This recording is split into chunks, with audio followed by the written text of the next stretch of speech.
Salut Polly, comment ça va? Non, non, non, non, c'est bon, tout va bien. Dis, voilà, je démissionne.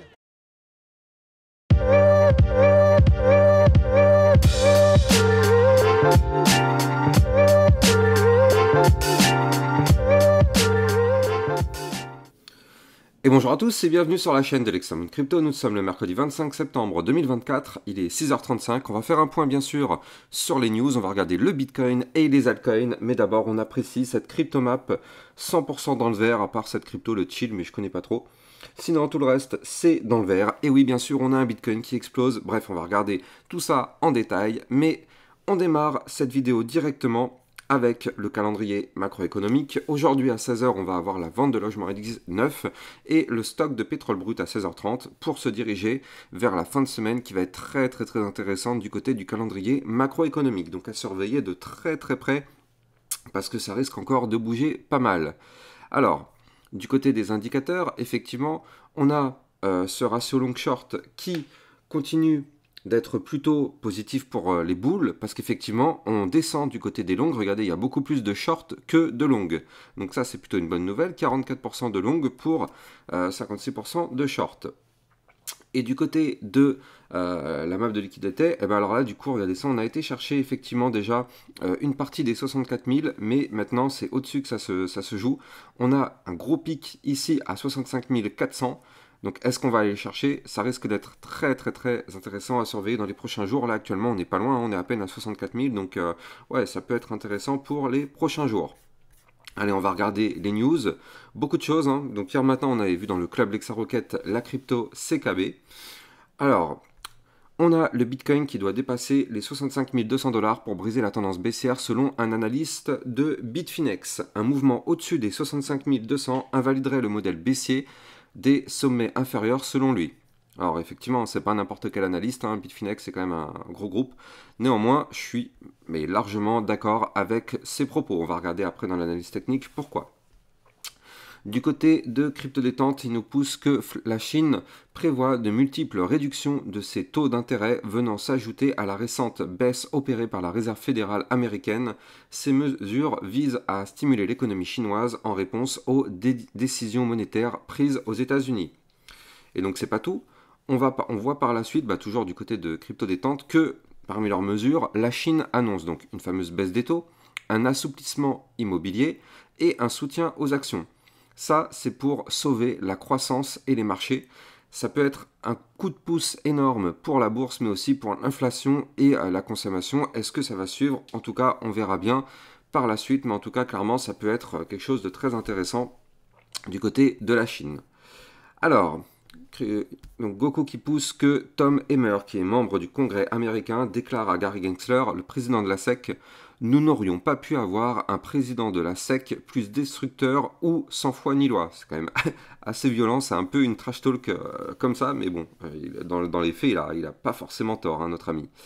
Hier, on a vu la crypto Chainlink, on a vu aussi la crypto CTXC, l'alerte numéro 3, parce que ça fait 3 fois qu'elle avait été évoquée, qui est annoncée en pépite, cette crypto.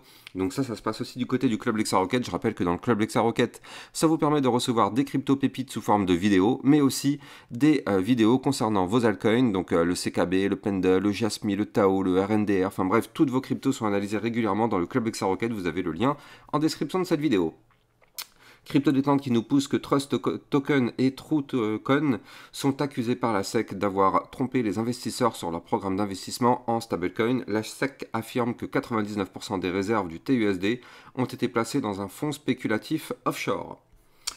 Du coup, je vous avais poussé une petite alerte concernant le Bitcoin hier soir, hein, tout de même, vous le savez, hein, sur Twitter, j'essaye de vous pousser des alertes en vous disant attention, Bitcoin, on est sur un point clé, et qu'est-ce qui se passe derrière?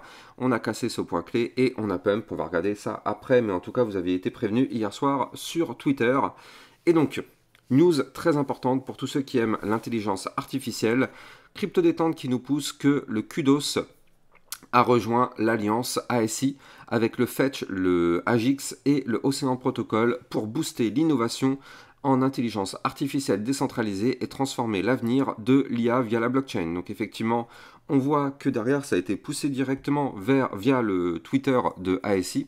Donc c'est effectivement quelque chose d'officiel et ça, c'est plutôt pas mal. Allez, On va terminer aussi effectivement avec le fait que sur Discord, vous pouvez rejoindre ma communauté pour discuter de trading et échanger avec d'autres passionnés. Que vous soyez débutant ou expert, vous pouvez partager des astuces, analyses techniques et opportunités du jour. Donc n'hésitez pas à venir rejoindre le Discord. Bien sûr, vous avez le lien en description de cette vidéo. Et on termine avec Goku qui nous pousse que la SEC retarde au 10 novembre 2024 la décision concernant les options sur les ETF Spot Ethereum de BlackRock. Vous savez, pour les ETF, les options sur ETF Spot, ça c'est quelque chose qui est très intéressant aussi à surveiller par la suite. Donc, on croise les doigts. Allez, on va démarrer l'analyse technique, mais avant ça, je rappelle bien sûr avant tout que tout ce que je vais dire dans cette vidéo n'a en aucun cas un conseil financier. C'est à vous de faire vos propres recherches et n'oubliez pas que le trading de crypto comporte des risques de perte partielle ou majeure. Alors du côté du Bitcoin, on a poussé encore un petit peu, donc si on se remet en vue 4 heures, souvenez-vous, je vous avais expliqué qu'on avait formé une phase de latéralisation ici, à partir du jeudi 19, on avait amorcé donc un range, et donc derrière, ce range a été breaké par le haut, ici, hier, et donc ça nous a permis d'avoir un mouvement haussier. Je vous laisse tout de même apprécier la précision chirurgicale, regardez ça, on a poussé et on s'est retrouvé rejeté par la résistance dont je vous parle depuis un sacré long moment, les 64 464, bah regardez, le Bitcoin a été cherché au millimètre près les 64 464. Je pense qu'on ne peut pas faire plus précis. Si vous aimez la précision, vous êtes au bon endroit sur la chaîne de l'Hexamoon Crypto. Parce que là, clairement, ces niveaux clés, on les connaît depuis quand même un sacré long moment. Et à chaque fois, on touche au millimètre près. Donc pour le coup, c'est des heures et des heures de travail. Mais en tout cas, ça permet derrière d'avoir une précision ultra chirurgicale. Bref, qu'est-ce que ça signifie concrètement ?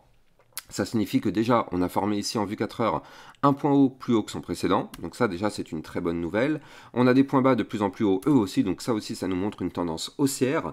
Maintenant, vous l'avez compris, il va falloir qu'on casse les 64 464 si on veut continuer notre poussée haussière. Donc là, pour l'instant, on est plutôt bien parti. On voit qu'on a été chercher la résistance, mais normal, on se fait rejeter dessus. Vous le savez, on n'arrive pas à breaker une résistance en one shot.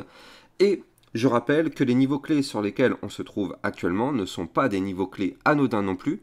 Cette zone des 64 464, je rappelle que c'est la ligne de coup d'un double bottom.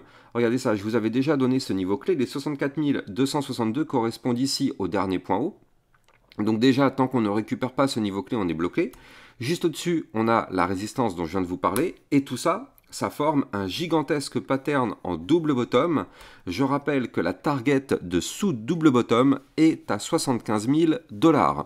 Donc là, si on arrive effectivement à valider ce pattern, alors ça voudrait potentiellement dire que le Bitcoin pourrait pump, alors pas forcément aller chercher les 75 000 $, vous savez, c'est la target théorique, mais en tout cas, pourrait en prendre la direction. Donc là, c'est vraiment maintenant que ça se joue, là les amis, c'est maintenant que ça se joue. Il va falloir breaker tout ça pour valider ce double bottom et se dire que ok, on pourrait aller chercher des points plus hauts. Donc là, du côté du Bitcoin, très intéressant, on est vraiment précis là et on est vraiment sous des niveaux clés. Alors, ce qu'il faut noter, c'est que du côté du RSI, on est à 64, donc peut-être que ça fait un petit peu haut. On va voir si avec un RSI à 64 en vue jour, on peut réussir à pousser un petit peu. Je pense, personnellement, je pense que oui. Après, c'est que mon propre avis, hein, c'est pas un conseil financier, bien sûr. Mais je pense qu'effectivement, on peut réussir à breaker, pousser un petit peu, aller chercher les 66 000 $, 66 956, et derrière, revenir rechercher cette zone des 64 464 pour faire le pullback et pour faire retomber notre RSI. Donc je pense que ce scénario est possible. En tout cas, c'est ce que j'espère. Moi, tout ce que je veux, c'est qu'on valide ce double bottom pour qu'on puisse reprendre de la force. Et donc, souvenez-vous, le post que je vous avais poussé tout à l'heure, là, avec l'analyste de Bitfinex qui parle des 65 000 $. Moi, encore une fois, je suis vraiment en phase avec lui. Parce que regardez ça. N'oublions pas qu'on a quand même une belle ligne baissière. Donc celle-là, je vous en avais déjà parlé depuis un sacré long moment. Cette ligne, elle est ici, en vue long terme. Donc là, je suis en vue hebdomadaire. Et donc, qu'est-ce qu'on voit? On voit que cette ligne, eh bien, moi, je l'ai ici. En tout cas, elle est à 65 299 $. C'est une ligne de tendance baissière. Donc effectivement, tant qu'on est sous cette ligne, on est baissier. Mais si on arrive à casser cette ligne, on pourrait casser cette tendance baissière et amorcer une phase haussière. Donc moi, pour moi, je l'ai à 65 299 $. L'analyste de Bitfinex l'a à 65 200. On voit que c'est quand même pas mal en corrélation. Donc c'est pour ça que je disais tout à l'heure, moi personnellement je suis complètement en phase avec ça Et effectivement, si on arrive à péter ces 65 299 $, on pourrait commencer à pousser pour aller chercher des points beaucoup plus hauts, notamment les 66 956, 69 005, aller chercher ici notre résistance ultime du haut du range à 71 940. Et je rappelle que ce haut du range ici correspond en plus à des bandes de Bollinger assez resserrées. Si on casse ce range par le haut, vous l'avez compris, pouf, bull run qui démarre. On partirait alors en price discovery, c'est-à-dire des zones jamais atteintes jusqu'à présent. Et effectivement, là, on pourrait aller chercher des points beaucoup plus hauts, peut-être même 90, 100 000, 130 000 $. Moi, je pense que 130 000 $ serait le top du marché sur ce cycle. Mais ce n'est que mon simple avis. Dites-moi en commentaire ce que vous en pensez. Dites-moi pour vous, vous pensez que le top du marché sur ce cycle se trouverait à combien ? Ça risque d'être très intéressant, mais en tout cas, voilà. Là, du côté du Bitcoin, franchement, la configuration est belle. Le momentum MACD, lui, n'est pas très loin de crosser à la hausse aussi. Du côté du RSI, on a eu le cross à la hausse. Donc franchement, techniquement parlant, le Bitcoin est très, très propre de par sa configuration. Donc on espère vraiment, bien sûr, que ça va continuer, bien évidemment. Mais en tout cas, on va pas se mentir, ça part plutôt bien tout ça. Allez, on est parti dans l'analyse des altcoins. On va analyser une altcoin dont je vous avais déjà parlé il y a quelques temps. Cette crypto, c'est la crypto fantôme, le FTM. Alors souvenez-vous, moi je vous en avais parlé déjà quand on était ici. C'est-à-dire qu'en fait, je vous avais déjà expliqué qu'on avait une figure chartiste haussière. Avant de rentrer dans les détails, je rappelle que pour suivre toutes mes actualités, toutes les news, tout ce qu'il faut savoir sur l'environnement crypto, n'hésitez pas de venir me suivre sur Twitter. Vous avez bien sûr le lien en description de cette vidéo. Et n'oubliez pas que pour rejoindre le club LexaRocket, pour recevoir des vidéos concernant des crypto-pépites et toutes les cryptos que vous kiffez, vous avez là aussi le lien en description de cette vidéo. Donc là, du côté de la crypto fantôme, on avait formé ici un pattern chartiste en premier bottom, deuxième bottom. Je vous avais dit qu'il fallait qu'on break absolument les 0,5224. Donc ça, je vous avais parlé de ça déjà il y a une quinzaine de jours. On a breaké, on a juste explosé. Donc ça, c'est dans la poche. In the pocket, il n'y a pas de souci. Et derrière, qu'est-ce qui se passe? On pousse, on a fait un point haut ici à 0,7117. Puis derrière, on s'est fait rejeter. Tout à fait normal, au bout d'un moment, on s'arrête. Mais là, regardez ça. On est en train de former un gigantesque rounding bottom ici. On a le gros rounding qui se transforme en ta séance. Et donc là, vous l'avez compris. Maintenant, si on arrive à breaker les 0,71... Combien c'était? Ouais, c'est ça, 0,7117. Alors, on pourrait valider ce gigantesque rounding bottom et aller chercher des points encore plus hauts du côté de cette crypto. Alors attention tout de même, du côté du RSI, on est à 67, donc on est déjà un petit peu haut. Mais en tout cas, on pourrait aller chercher, pourquoi pas les 0,7612, voire même, pourquoi pas, une autre zone au niveau des 0,8371. Donc effectivement, c'est une crypto qu'il va falloir aussi surveiller pas mal. Du côté de la crypto, alors c'est laquelle que je voulais montrer, je crois que c'était celle-ci, voilà. Une autre crypto dont je voulais vous parler, c'est la crypto Burger. Alors pourquoi je veux vous en parler ? Parce qu'en fait, c'est une crypto long terme qui présente des choses intéressantes. Donc, ça pourrait être une crypto pépite long terme. Avant ça, je rappelle que pour trader toutes ces cryptos, vous pouvez utiliser mon lien de parrainage Binance que vous allez trouver en description de cette vidéo. Ça vous permet de trader sur une plateforme enregistrée en France, PSAN. Donc, il n'y a pas de risque de fermeture ou de blocage, comme ça a été le cas pour Bybit. Et en plus, vous avez un bonus sur votre premier dépôt. Donc, le lien est en description de cette vidéo. Du côté de la crypto Burger, vous le voyez parfaitement ici, on a une gigantesque tasse et anse en vue hebdomadaire, s'il vous plaît. Il va falloir qu'on break le niveau clé qui se trouve ici à 0,4883 pour valider cette tasse séance en vue long terme. Et donc c'est une tasse séance tout de même à plus 63% ayant comme target théorique la zone de résistance des 0,6848. Donc là effectivement une belle configuration. Du côté du RSI, pardon, on voit qu'on est toujours un petit peu bas, on est à peine à 51, donc on est toujours dans une légère zone de surachat, mais vraiment hyper légère. Par contre, cette crypto, comme on peut le voir, du côté du momentum MACD, elle a déjà fait son cross bull, donc ça aussi c'est plutôt pas mal. Les bulls ont repris la main, donc on espère vraiment qu'elle va pouvoir reprendre de la force. Ce qu'il faudrait, c'est qu'on arrive à valider cette ta séance, et il faudrait qu'on arrive à récupérer après, ici la zone des 0,6661, pour pourquoi pas continuer de pousser. Allez, on va terminer sur le Solana. Voilà, le Solana qui est ici. Donc souvenez-vous, le Solana, il avait formé une tasse séance, donc qui était une figure chartiste bullish en vue jour. Mince, pardon. Hop. Voilà, donc il faut que je reprenne mon pointeur. Parfait. Donc là, du côté du Solana, vous le voyez, on a validé la tasse séance. Regardez ça. On a la tasse, on avait la petite anse sur le côté. Je vous avais dit qu'il fallait absolument breaker les 149,44. C'est chose faite, vous le voyez. On a breaké, on pousse. Alors, pas de magie hein, dans le trading. On va chercher la résistance, moi c'est celle que je vous avais donnée, elle est ici la résistance, 153,04. Donc on a été chercher la résistance, malheureusement pour l'instant on est rejeté. Si le Bitcoin continue de pousser, on pourrait continuer de pousser du côté du Solana aussi et aller chercher la résistance d'après, qui est le haut du range, les 160 $. Et si on break ce range par le haut, vous l'avez compris, le Solana pourrait continuer sa phase haussière et aller chercher des points encore plus hauts, notamment les 191, voire même, pourquoi pas, ici, les 204, voire les 216 ou encore les 230 $. C'est ce qui pourrait arriver du côté du Solana. Si on arrive à breaker ces niveaux clés, on en est vraiment plus très loin.